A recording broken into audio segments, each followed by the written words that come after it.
So we are talking about array. Okay, so this is from 20.1 all the way to 25. Okay, then array is a collection of variable have to be exactly the same type. So for example, integer, so the type is integer, the name is array, and you can use new to initialize it. Hey, I need 5, and the array, the index, there's an index start from 0, it's starting from 0. All right, so if I say 2, it's actually the third one because it's 0 based. And if I have 5 and the index is 0, 1, 2, 3, 4. Okay, so in Java, array counting start from 0. That's a very important common sense we always need to remember.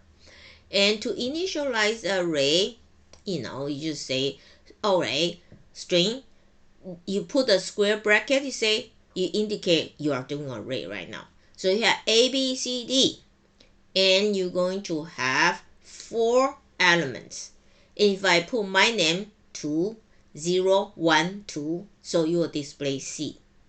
Place of value is usually common separator. So value separate by common and enclosed in curly braces. Okay, we have a program here, fix a calendar, and you click it and you see the code is right here. All right, so fix a calendar here, that's a practice. All right, so you see here, what we need you to do is 4. Okay, you type 4, and because that's 7 days, you do I equals 0, I less than 7, I plus plus, and you put days. That's how you retrieve each one by the index. Okay, I already put the answer right here, so you can check the answer and do it right now. You only need to do this one. 4, index I equals 0, I less than 7, I plus plus.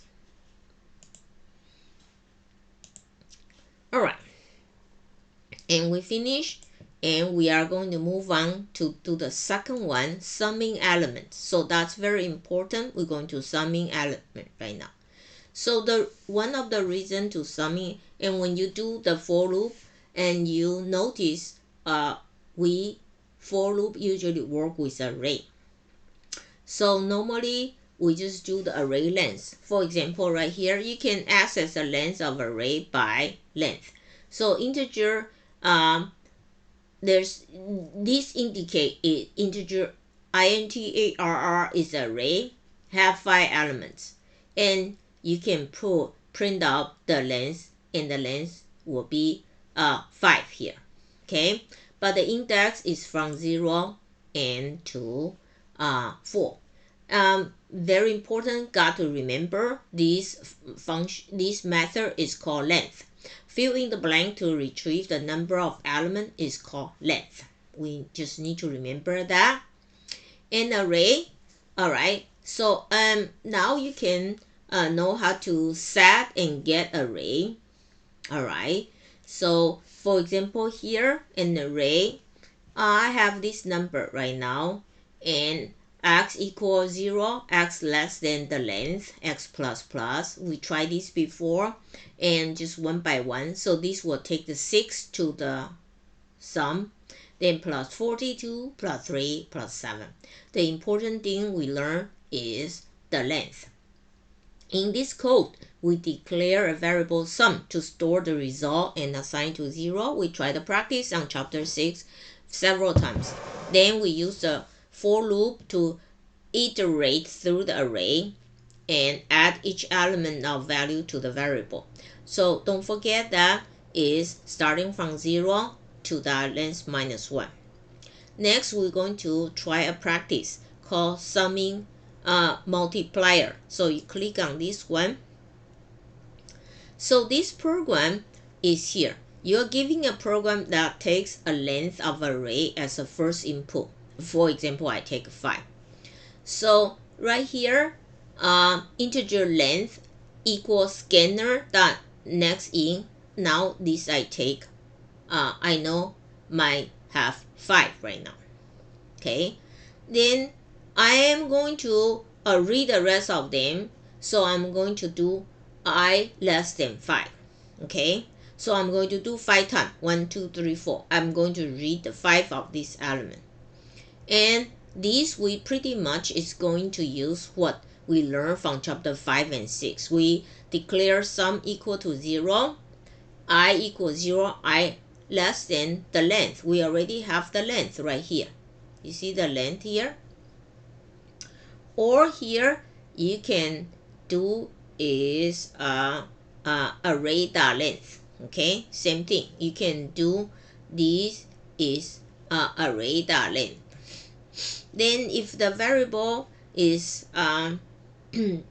is the multiple of 4s, like 4, 8, 12, 16. So if that's the case, the condition is that equal 0, you're going to add this number. All right, then at the end you're going to display this number. So that's the answer right here, and you're going to try it by yourself and to see.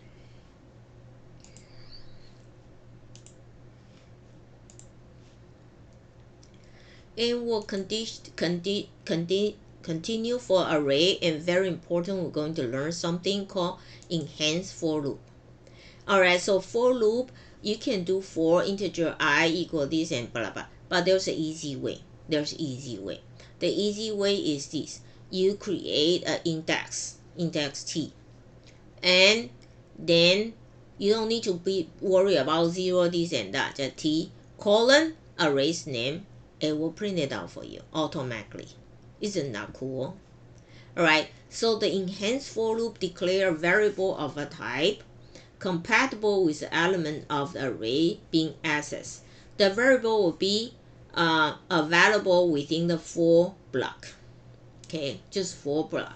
And its value will be the same as the current array element. So on each iteration of the loop, the t will be equal to the corresponding element in the array. Okay, so make sure we use colon. Let's see an example called geometry code. So the geometry code, your company is writing a program for a geometry course. The program takes the number of square, okay, as a first input.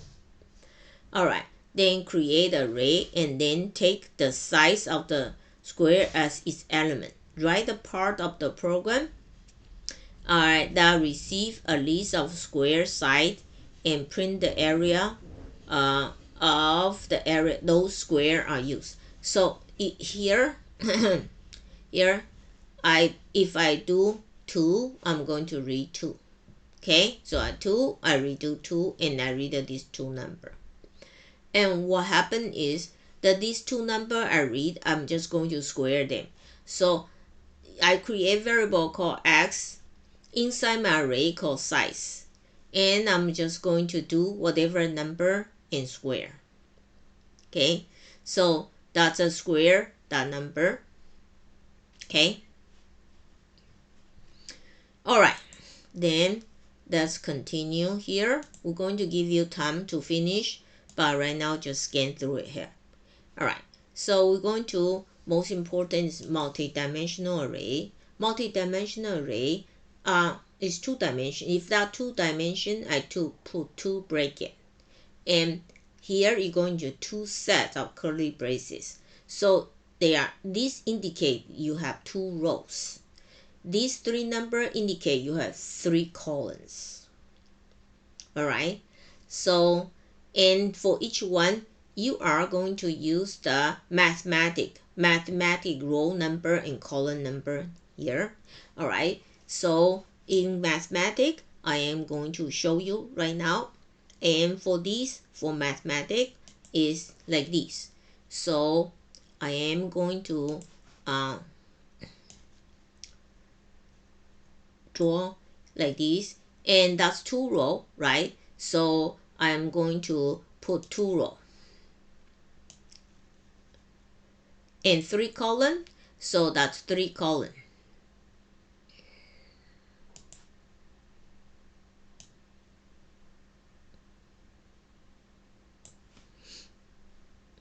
Okay, 3 colon.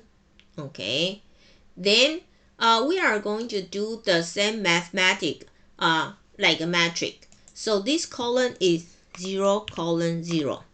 All right, so and this will be 0 colon 1, and this will be 0 colon 2, 0 row colon 2, and this will be first row colon 0, and this will be first row colon 1, and this will be first row colon 2. We do like that. Okay, so and if I say I want to do simple, so simple 0 and simple 1, that's actually equal to what? 2. Do you understand that? Because I'm going to put this thing here, the same thing here to show you.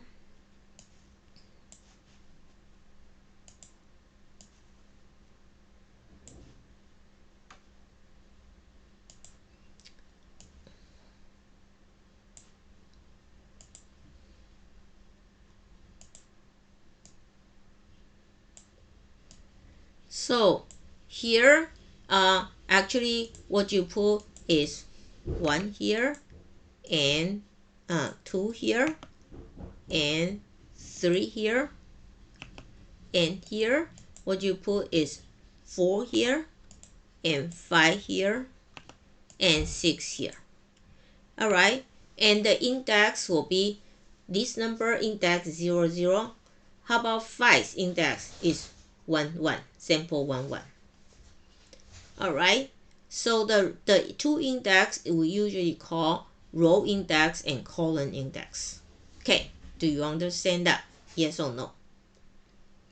All right, so I'm going to clear that, and I'm going to continue. So multi-dimensional array. So I have this, hey John, bye, and 1 1. 1 1 is this one, so that's Johnson. So multi-dimensional array. All right, so we have a question here.